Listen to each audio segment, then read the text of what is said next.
नमस्कार दर्शकों, आज मैं एक साथ 5 बेटा विवाह गाना गाने जा रही हूँ।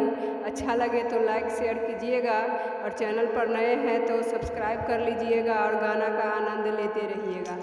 अंगना में चौका लगाए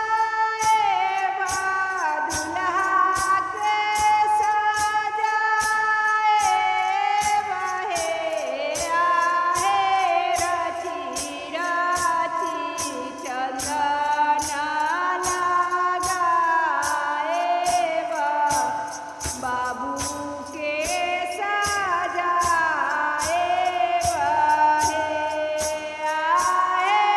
रची रची चंदना लगाए भैया के सजाए दीदी सुहागिन भागिना चंदना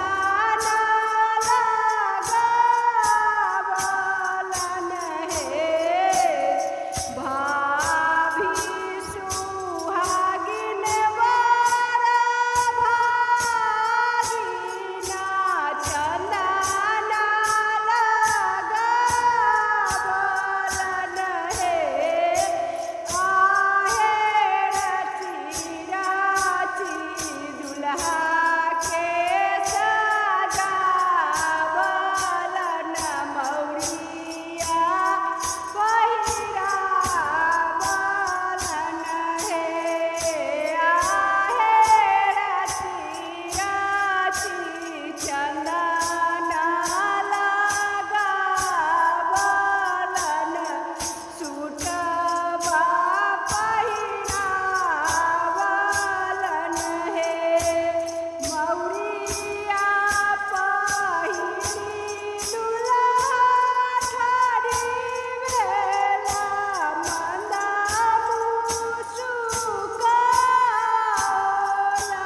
हे आहे आजू मोरा होए विवाह दुल्हन लाए आए बाए आहे आजू मोरा होए विवाह दुल्हन लाए आए बाए। ये दूसरा गाना है। मलिया मलिया सुनाई चलिया मलिया के बाराई है मलिया मलिया सुनाई चलिया मलिया के बाराई है कते दिन से मौरिया तू रखा ले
ये तीसरा गाना है। ए आया कंडीशन घर से ताक मोरी अम्मा है निहुरी ताकेला है निहुरी ताकेला।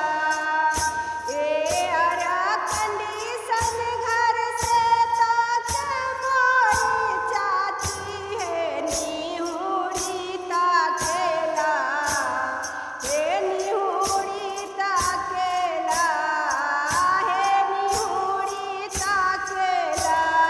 दुल्हा के गोरे बदनमा पर चांद चमकेला हो कि चांद चमकेला हो कि नीक लागेला।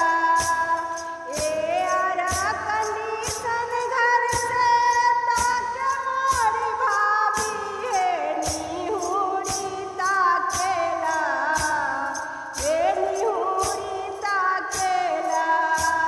दुल्हा के सोने के मौरिया पर मोर नाचेला हे मयूर नाचेला हे कि नीक लागेला।